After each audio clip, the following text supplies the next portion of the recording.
예수님의 부활의 기쁨과 평화가 우리 교우님과 교우님들의 가정에 가득하시기를 축원드립니다. 아멘. 부활의 기쁨으로 한 주간을 우리가 지냈고 이 기쁨은 오늘도 그리고 앞으로도 계속될 것입니다. 부활 2주간인 오늘 부활하신 예수님의 참 평화를 누리시기를 주님의 이름으로 기원드립니다. 아멘. 오늘은 너희에게 평화가 있기를 이라고 하는 제목으로 말씀을 나누고자 합니다. 오늘 말씀을 통해서 저희가 먼저 기억해야 될 것은 주님의 평화를 누려라 라고 하는 것입니다. 부활하신 날 아침에 여인들에게 부활의 모습을 보여주신 예수님은 그날 저녁, 부활날 저녁에 마가 다락방을 찾으셔서 호련히 그들 가운데 나타나셔서 제자들에게 부활하신 당신의 모습을 이렇게 발현해 주셨습니다. 며칠 동안 유다인들이 무서워서 문을 모두 이렇게 닫아걸고 두려움과 불안과 또 침통함에 잠겨있던 제자들은 호련히 나타나신 예수님을 보고 깜짝 놀라고 또 그런 제자들에게 예수님께서 제일 먼저 건네주신 말씀이 바로 뭐냐면 너희에게 평화가 있기를, 그것도 2번씩이나 거듭해서 너희에게 평화가 있기를 하고 당신의 평화를 제자들에게 이렇게 나누어 주신 것이죠.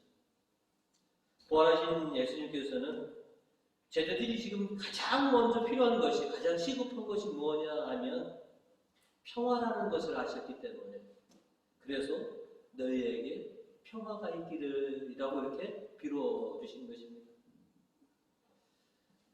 며칠 동안을 이렇게 생각해 보면 제자들은 두려움과 죄의식에 이렇게 사로잡혀 있을 수밖에 없었습니다. 동료 중 한 명이 또 12사도 중에서 가장 똘똘하다고 여겼던 유다가 예수님을 팔아넘겼죠. 굉장히 동료들에게는 큰 충격입니다. 그리고 수제자인 베드로마저도 예수님을 모른다고 부인하는 것 또한 굉장한 충격이었던 것이죠. 그리고 자신들도 보면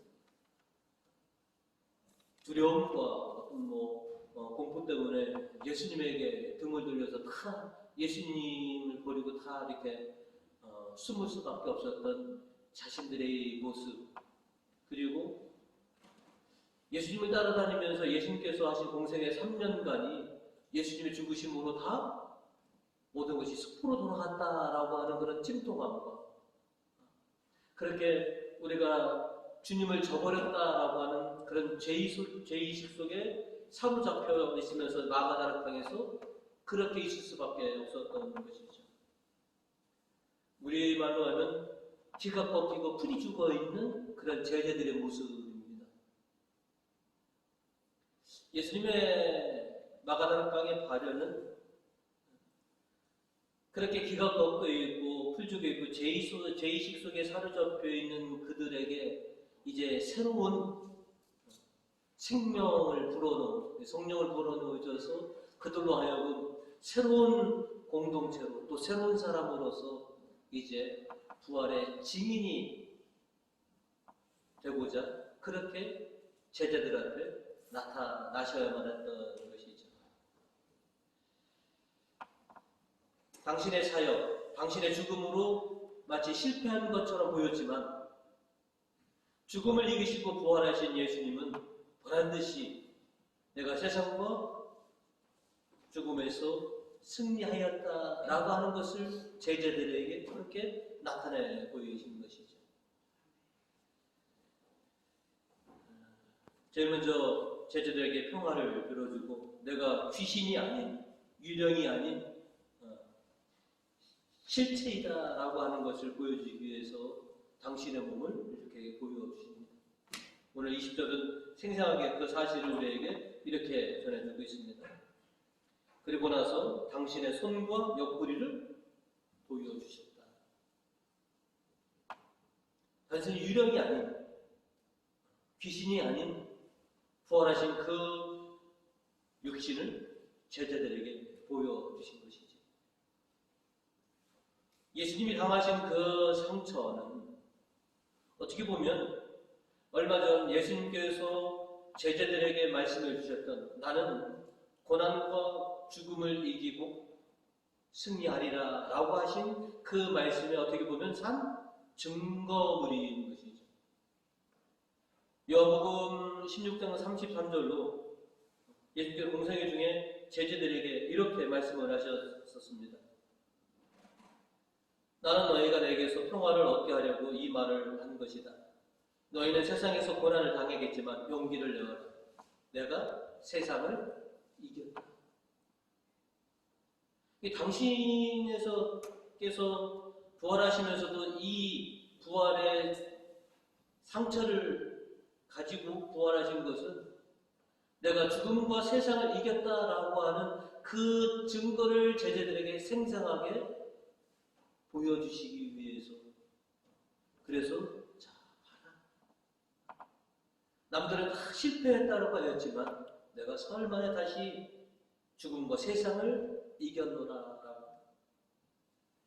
이렇게 죽음을 이기시고 승리하신 예수님께서는 제자들을 향해 이렇게 당신의 부활의 몸을 보여주심으로 인해서 너희도 지금은 실패한 것처럼 세상에 무서워서 뻥꾹 숨어 있지만 너희도 나처럼 세상을 이길 것이다. 승리할 것이다. 라고 하는 메시지를 이렇게 보내주시는 것이죠. 이렇게 부활하신 주님을 보고 목격해야지만이 이제 장차 온 세상에 부활의 증거자로서 부활을 증거할 거기 때문에 그렇습니다. 제자들은 자신들의 어떤 죄책감과 침통함에 이렇게 사로잡혀 있으면 안 될 존재입니다. 이제 부활하신 예수님을 경험하고 이제 예수님을 대신해서 온 세상에 부활을 증거할 증인들이기 때문에 주님께서는 그들에게 새로운 기운을 불어넣어 주시고 그래서 기가 죽어있고 꺾여있던 그들을 다시 꼿하게 세워주시는 것이죠. 이제 부활을 맞이한 지 일주일이 된 오늘 이제 부활하신 예수님께서는 우리들이 있는 이 성전에 오셔서 우리에게도 당신의 평화를 빌어주십니다. 내가 너희에게 평화를 주라. 이제 그 평화를 얻고 또 부활한 나를 보고 체험을 하고 그래서 온 세상에 너희도 부활의 증거자가 되어라. 이제 오늘 이 미사 속에서 함께 계시는 부활하신 주님을 여러분이 느끼시고 또 주님께서 주시는 그 평화를 얻으시고 부활의 증거자가 되시는 우리 교우님 되시기를 주님의 이름으로 축원드립니다. 아멘. 오늘 말씀을 통해서 저희가 두 번째로 기억해야 될 것은 의심을 버리고 믿어라 라고 하는 것이죠. 부활의 저녁에 부활하신 예수님을 뵙고 제자들은 기쁨과 희망의 도가니가 되었던 것이죠.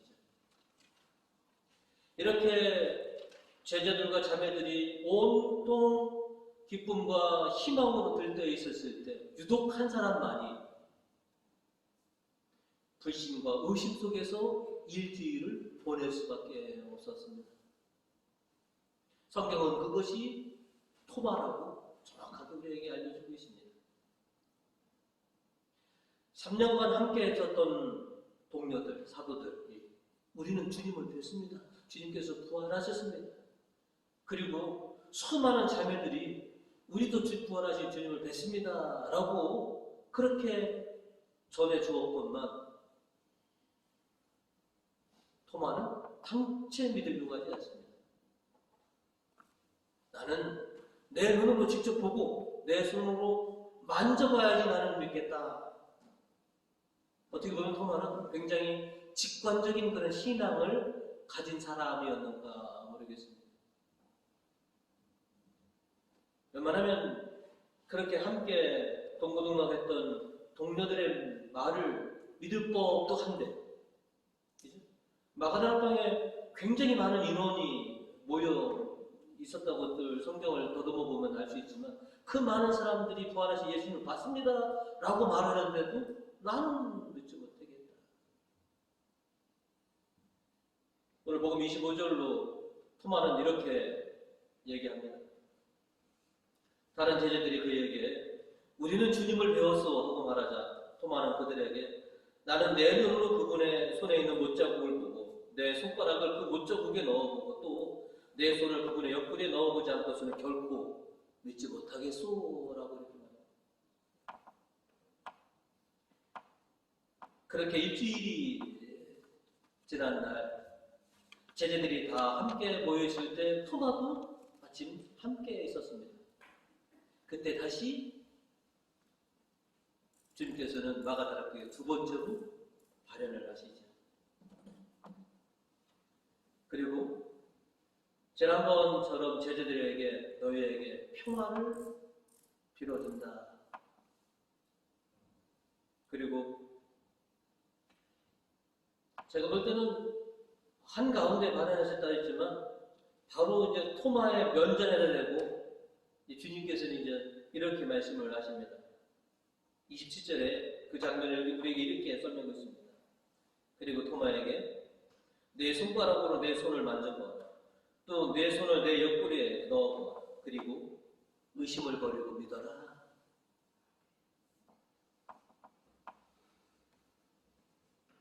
어떻게 보면 예수님께서 마가다락방에 두 번씩이나 이렇게 발현하신 것은 다름 아닌 다른 사람은 다 부활하신 주님을 믿는 이유도 사도들 중에 한 사람. 그래서 그 토마에게 다시 부활하신 당신을 드러내시기 위해서 두 번째 방문하셨던 것은 아닌가. 그래서 토마로 하여금 그 직관적인 신앙을 버리고 주님을 믿고 주님의 부활의 증거자를 다시 세우기 위해서 그렇게 두 번씩이나 마가다락방을 방문하셨던 것이 아닌가 하는 생각이 들 정도입니다. 그리고 토마에게 던져졌던 말, 의심을 버리고 믿어라 라고 하는 이 말은 토마에게만 하신 말씀이 아니라 오늘 우리들을 향해서 하신 말씀이기도 합니다. 오늘날 우리나라 교육은 거의 직관적인 그런 교육이 것이죠. 요즘 학교에서 보면 아주 어린이집부터 체험학습 이런 걸 하죠. 체험학습은 뭡니까? 가서 직접 눈으로 보고 손으로 만져보고 뭐 피부로 온몸으로 느껴보고 그렇게 배워라라고 하는 거예요. 또 여러분들도 뭐 물건을 살 때도 눈으로 봐야지 직성이 풀리고 손으로 이렇게 만져봐야지 우리가 직성이 풀리는 굉장히 직관적인 사람들입니다. 이런 우리들에게 의심을 버리고 믿어라라고 하시는 것이죠. 왜냐하면 우리는 우리의 육안으로 확인해야지만, 우리 뭐 손으로 뭔가 만져봐야지만이 믿는 그런 부류들이기 때문에 그런 우리들에게 의심을 버리고 믿어라. 육안으로 보지 말고 그보다 더 한 차원 더 높은 영화를 가지고 영적인 차원에서 모든 것을 믿고 바라보는 그 단계가 되어야 된다라고 어떻게 보면 토마에게가 말씀하신 것이 아니라 오늘 우리들에게 하신 그런 말씀이더라는 것이죠. 그래도 직관적인 신앙은 그나마 좀 낫습니다. 그래도 직관적인 신앙은 무관심하거나 미직지근한 그런 신앙의 태도보다는 오히려 좀 더 낫다고 볼 수 있습니다. 왜냐하면 굉장히 주관적이기 때문에. 그런 사람, 주관적인 신앙 사람은 눈으로 봤으면 믿을 사람이고 손으로 만져봤으면 믿을 사람인데, 미직지근한 사람은 눈으로 봐도 손으로 만져봐도 뭐 큰 변화가 없으신 분, 이분들보다는 낫지만 주님께서 우리에게 요청하시는 것은 의심 없이 믿는 그런 믿음을 지녀라라고 하는 것이죠. 그리고 계속해서 토마에게 이렇게 말씀을 하시 29절에 보시면 너는 나를 보고야 믿느냐? 나를 보지 않고도 믿는 사람은 행복하다. 나를 보지 않고 믿는 사람은 행복하다라고 하는 이 주님의 말씀대로 따진다면 여러분은 행복하신 분들이죠. 왜냐하면 여러분 육안으로 부활하신 주님을 뵌 분이 계십니까? 계실 수도 있지만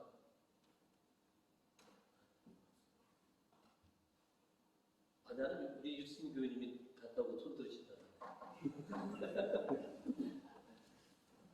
우리는 우리의 육안으로 부활하신 주님을 보지는 않았지만 주님께서 부활하셨다고 이렇게 믿는 사람들입니다. 그리고 성경에서 우리에게 전해준 부활의 장면을 있는 그대로 믿는 사람들이기 때문에 주님의 눈으로 보면 너희는 행복한 신앙입니다 라고 하는 것이죠. 성경만 보고도 성경이 말하는 그 사실만 우리가 듣고도 우리가 부활을 믿고 있으니 우리는 정말로 행복하고 복된 신자가 되는 것이죠. 늘 우리가 이런 보지 않고도 믿는 이 신앙을 간직하고 있는 우리들 앞으로도 성경이 전하는 그런 말씀 우리가 눈으로 보지 않고 만지지 않더라도 의심 없이 주님의 말씀을 믿고 또 의심 없이 받아들이고 의심 없이 섬기는 가운데 정말로 주님께서 보시기에 너희는 참 행복한 신자다라고 하는 그런 소리를 듣는 우리 교우님 되시길 간절히 축원드립니다. 아멘. 또 세 번째로 우리가 오늘 말씀을 통해서 깨달아야 될 것은 함께 있어라 라고 하는 것입니다. 오늘 일독서를 보면 예수님의 부활을 체험한 초대교회에는 한마음 한뜻으로 함께 살았다라고 그래서 참 누가 보기에도 보기가 참 좋은 그런 전례 없는 2000년 교회 역사상 참 굉장히 아름다운 교회상을 우리들에게 전해주고 있습니다. 그리고 오늘 시편의 저자는 또 오늘 1절과 3절로 우리에게 이렇게 노래를 불러주고 있습니다. 이다지도 좋을까? 이렇게 즐거울까? 형제들 모두 모여 한데 사는 일. 주님의 몸된 교회에서 형제 자매들이 함께 이렇게 있는 것이 이렇게 즐거운 일인가?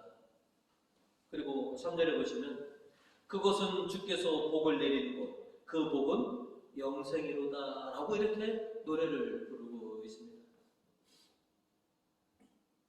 토마 사도가 다른 사도들에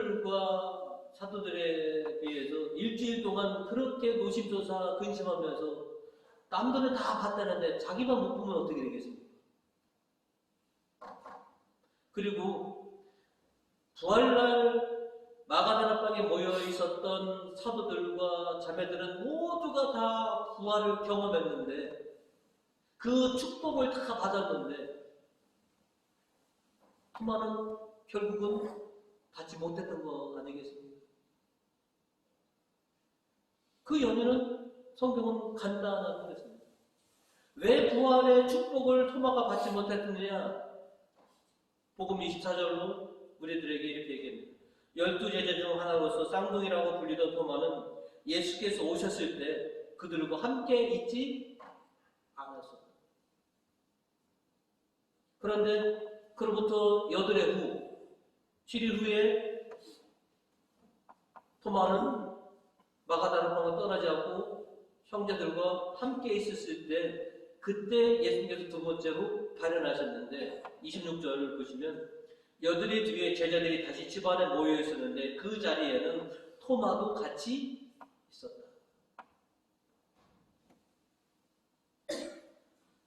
토마가 초대교회인 마가다나방을 떠나지 않았다면 본인도 일주일 내내 부활의 기쁨과 희망 속에서 보낼 수 있었음에도 불구하고 근데 무슨 연유로 그랬는지 모르겠지만 예수님께서 부활하신 그 날에 토마는 교회에 함께 있지 못했다는 것이죠. 그래서 부활의 첫 축복을 받지 못했다라고 하는 거죠. 겉으로는 세게 씩씩한 척에 얘기했지만 속으로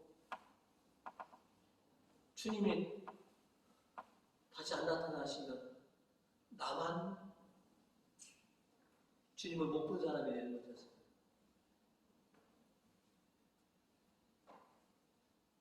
그래서 어떻게 보면 우리 부모님들 보면 자식들 다 뭐가 받았는데 누구 하나 못 받으면 챙겨놨다가 꼭 그 자식을 좀 주죠. 주님도 그러셨던가 봅니다. 열 사도는 다 부활하신 주님을 뵀는데, 그죠? 하나 남은 사도가 당신을 못 봤으니까, 그죠? 그래서 부활의 축복을 주시기 위해서 다시 나타나셨던 것. 그리고 여기서 우리가 배우는 거 보면, 토마가 일찍부터 함께 했었더라면 이라고 하는 것이죠. 솔로몬 왕이 잠언서에 이렇게 적어놓은 게 있습니다. 잠언 8장 34절에 날마다 내 집 문간을 쳐다보며 내 집 문 앞에서 지켜서서 내 말을 듣는 사람은 복 받으리라. 하나님의 성전에서 주님의 말씀을 듣는 사람은 복이 있다라고 이렇게 전해주신 것이죠. 그리고 우리가 너무나 잘 알고 있는 히브리서 10장 25절은 그리고 어떤 사람들처럼 같이 모이는 일을 폐기하지 말고 서로 격려해서 자주 모입시다. 더구나 그날이 가까이 오는 것을 아는 이상 더욱 열심히 모이도록 합시다. 라고 우리에게 이렇게 전해주고 있습니다. 우리는 토마사도처럼 주님의 몸된 교회를 떠나지 말고 또 언제나 몸된 교회에서 형제 자매들과 함께 동행하는 이런 기쁨을 우리가 잃지 말아야 하는 것이죠. 아주 오래전부터 신앙인들에게 이런 말이 있습니다. 주일에 불가피하는 사유 없이는 주일을 빠지지 마라. 그리고 그날 선포되는 설교를 잘 들어라. 그리고 그날 주님께서 주시는 성천례를 놓치지 마라. 그리고 은혜가 쏟아지는 그 시간에 너의 자리를 비워두지 마라.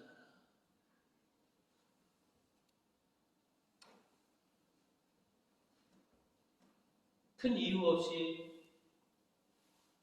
내가 이 주의를 지키지 못했을 때 하필이면 그날 내 영혼에 가장 귀한 말씀, 내 영혼에 가장 필요한 말씀이 선포되었더라면 어떻게 되었을까? 내가 참석하지 못했던 기도 모임에 예배 시간에서 나를 위로해주고 격려해주고 생명을 주는 그런 말씀들이 선포되었더라면 나는 어떻게 되었을까?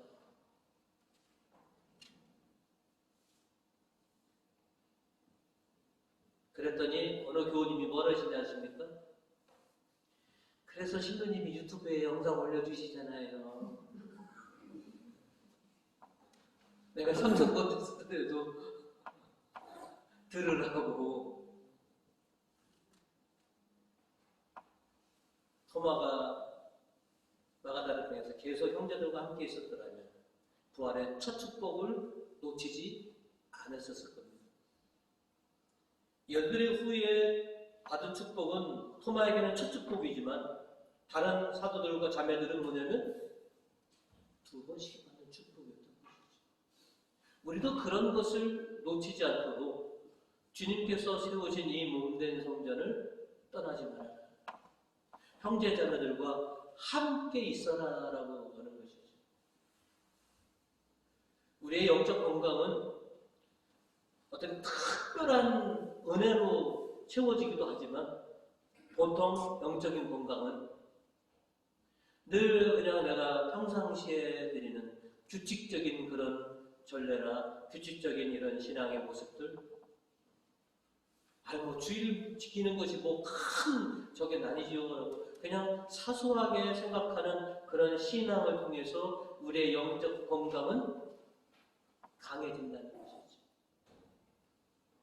규칙적이고 사소롭게 여겨지는 이 신앙의 행위들을 우리가 멀리 해버리면 금방 우리는 큰 탈이 난다는 것을 겪어봐서 알고 있습니다. 주님을 떠난 그 순간, 주님을 멀리하는 그 순간 두려움과 불안이 참 우리를 엄습해 오고 있다라고 하는 것을 우리들은 많이 느껴봤습니다. 주님께서 세우신 또 주님께서 함께 하시는 이곳을 떠나지 말고 내 자리를 굳건히 지켜라라고 하는 것이죠. 여러분, 집 떠나면 고생이다. 그런데도 떠나죠. 우리가 또 왜 떠나느냐? 집 떠나면 고생이라는 것을 깨닫기 위해서 떠납니다 라고 하시는 분들이 계시지만 마찬가지입니다. 주님을 떠나면 생고생입니다. 주님을 멀리하는 그 순간부터 내 영혼은 힘에 겨워지기 시작합니다. 이제 토마 사도는 두 번 다시 자신의 어떤 일로 형제들과 그 마가다락방을 주님께서 떠나라라고 하는 그 명이 있을 때까지 떠난 사람은 없었습니다. 그래서 한데 모여 사는 것이죠.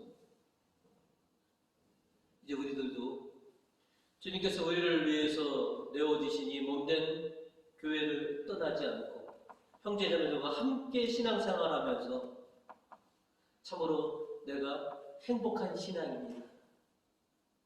주님을 보지도 않고 믿는 나는 참된 신자다라고 하는 것을 다시 한번 확인하시고 오늘 주시는 주님의 평화를 받아 나가시고 정말로 행복한 신앙생활을 영위해 가시는 우리 교우님 되시기를 주님의 이름으로 축원드립니다.